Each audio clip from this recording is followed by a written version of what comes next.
2022 के अंदर मोहन भागवत जी ने क्या कहा कि हर मस्जिद, हर दरगाह के अंदर शिवालय कब तक ढूंढते रहोगे। ये संभल के अंदर किया, उसका नतीजा क्या निकला। देखिए, ये वो स्थान है जहां से पूरे हिंदुस्तान के अंदर अमन व आस्थे का पैगाम गया है। तो यहाँ पर विदाउट कास्ट एंड क्रीड हर आदमी की आस्था है। ये जो कुछ भी माहौल अभी क्रिएट किया गया है, किया जा रहा है, ये समाज और देश दोनों को बांटने का है। मैसेज तो ये है कि हम आपस के अंदर जो भाईचारा बना हुआ गंगो जमनी तालीम को लेकर के वो बना रहे और किसी किस्म का कोई क्लैश यहाँ पर इन बातों को लेकर के नहीं होना चाहिए और शांति भंग किसी कीमत पे नहीं होनी चाहिए। जनाब, दरगाह में हिंदू मंदिर का दावा, प्रार्थना पत्र कोर्ट में स्वीकार, 3 पार्टियों को नोटिस दिया गया है। क्या कहना चाहेंगे इस पूरे मामले में?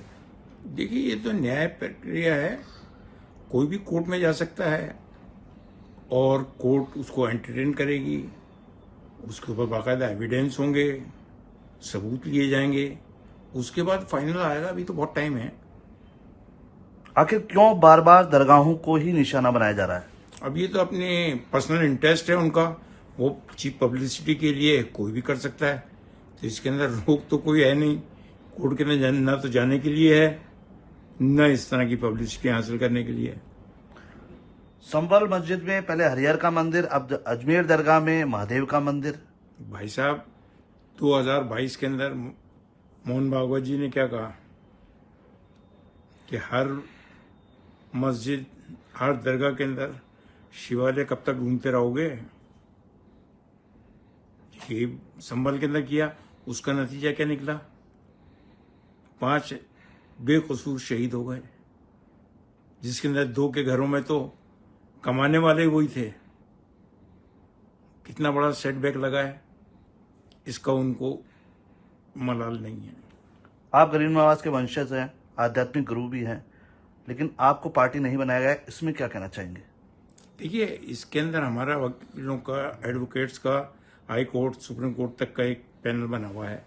हम उनसे रह लेंगे।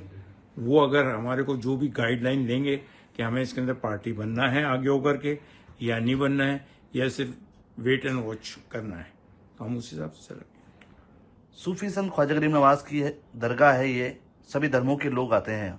नेता है या अभिनेता, सभी की चादर यहाँ पे पेश की जाती है। उसके बाद इस तरह की घटना, क्या कहना चाहिए? देखिए, ये वो स्थान है जहां से पूरे हिंदुस्तान के अंदर अमन व आस्थे का पैगाम गया है। तो यहाँ पर विदाउट कास्ट एंड क्रीड हर आदमी की आस्था है। प्रधानमंत्री जी 1947 से देख लो आप, चादर आ रही है बाकायदा। जितने गवर्नर्स होते हैं उनकी तरफ से आती है, जितने चीफ मिनिस्टर्स हैं उनकी तरफ से आती है, जितने सियासी पार्टी हैं उनके जो हेड्स हैं, बाला साहब ठाकरे, उनकी तरफ से आई, आज भी आ रही है। आंध्र प्रदेश, तेलंगाना, उनके चीफ मिनिस्टर वो भेज रहे हैं। आरएसएस के चीफ, उनके बिहाफ पे इंदेश कुमार जी वो चादर लेकर के स्वयं भी आए और भेजी भी गई। नीतीश कुमार जी, उनकी तरफ से चादर आई है। तो हर धर्म का आदमी जिनकी इसमें आस्था है वो तो चादर भेजेगा ही। आरएसएस की तरफ से भी चादर पेश होती है यहाँ पे, इंदेश कुमार। बिल्कुल होती है, इसमें कोई दो राय थोड़ी है। उनकी आस्था है, ये स्थान ही वही है, यहाँ से अमन आस्थे का पैगाम गया है। आरएसएस भी अपने विंग्स के अंदर जो शांति का पैगाम लेकर के चलती है, तो उसकी बहुत बड़ी मिसाल है। संभल में हिंसा हुई, अजमेर जो दरगाह है वहाँ हिंदू अनुयायी ज्यादा हैं, हिंदुओं की आस्था ज्यादा है।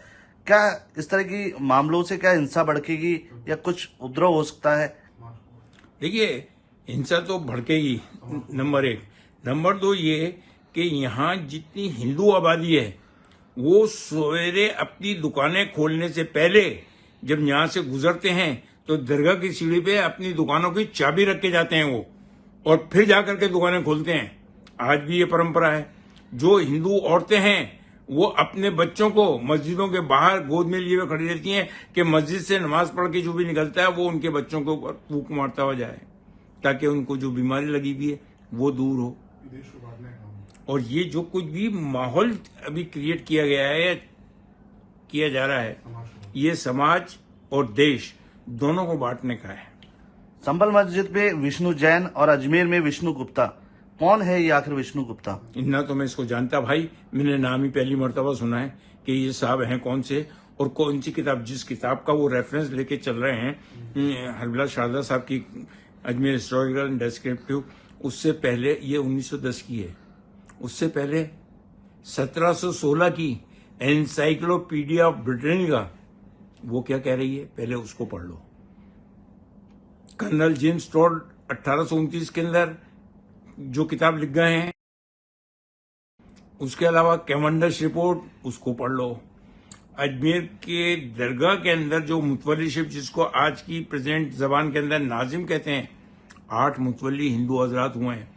उनके 10 ईयर के अंदर कितना डेवलपमेंट हुआ, खांडे राव का आप इतिहास उठा के देखो, उसने कितना डेवलपमेंट किया। इसके अलावा 1947 का जजमेंट है प्रिवी काउंसिल लंदन का, AIR 1947 पेज नंबर 1, मुतवल्लीशिप को लेकर के, उसके अंदर दरगाह की पूरी हिस्ट्री दी हुई है। 1961 फुल बेंच है, 5 जजेस की बेंच है सुप्रीम कोर्ट की, पेज नंबर 1402 से 1419 के ऊपर बिल्कुल क्लियर कट जजमेंट दिया हुआ है, उसके अंदर दरगाह की हिस्ट्री है। JPC की रिपोर्ट 20 दिसंबर 2002 की, उसके अंदर देख लो आप, उसके अंदर दरगाह की हिस्ट्री दी हुई है। 1950 के अंदर गवर्नमेंट ऑफ इंडिया ने दरगाह ख्वाजा साहब एक्ट बनाने से पहले जो इंक्वायरी कमेटी रिपोर्ट बैठाई थी, जिसके बिहाफ पे दरगाह का एक्ट बना, एक्ट नंबर 36 1955, उसके अंदर पूरी हिस्ट्री दी हुई है। और उसके चेयरमैन जो थे वो इलाहाबाद हाई कोर्ट के सिटिंग जज थे। उन्होंने जो अपनी रिपोर्ट दी है वो पार्लियामेंट के पटल के ऊपर है, आप उसको पढ़ लो। और दरगाह की जितनी हिस्टोरिकल एंशियंट 200-300 साल पहले की किताबें हैं, उसको आप उठा के देख लीजिए। नंबर 2। नंबर 3 ये कि जहां तक मुगलों का सवाल है, वो तो 1526 के अंदर आए हैं मुगल। बाबर जो आया है, इब्राहिम लोदी से जो उसकी लड़ाई हुई है, उसके अंदर राणा सांगा ने साथ दिया है। और यहाँ अजमेर के ऊपर हुकूमत राणा सांगा की भी रही है। जितने हिंदू राजा रजवाड़े हैं वो सब यहाँ पे आस्था रखते थे, और जितनी जंगें होती थी वो यहाँ पर आकर के अपनी तलवारें रख करके, यहाँ से इजाजत लेकर के, यहाँ दुआएं मांग करके यहाँ से जाते थे। वो मुगल जब आए उनकी भी आस्था इधर पड़ी, उन्होंने भी किया ये। किस तरह का मैसेज आप देना चाहेंगे? मैसेज तो ये है कि हम आपस के अंदर जो भाईचारा बना हुआ गंगो जमनी तालीम को लेकर के, वो बना रहे, और किसी किस्म का कोई क्लैश यहाँ पर इन बातों को लेकर के नहीं होना चाहिए, और शांति भंग किसी कीमत पे नहीं होनी चाहिए। हर आदमी को ये चाहिए, उसकी पर्सनल मॉरल ड्यूटी बनती है कि वो इस किस्म की बातों के अंदर गलतफहमी का शिकार ना हो कि यहाँ पर ये है और वहां पर वो है, उसमें नहीं आए। अगर आप ये वीडियो YouTube पर देख रहे हैं तो हमारे चैनल को सब्सक्राइब करें और बेल आइकन को दबाना ना भूलें। अगर आप Facebook पर ये वीडियो देख रहे हैं तो हमारे पेज को लाइक करें।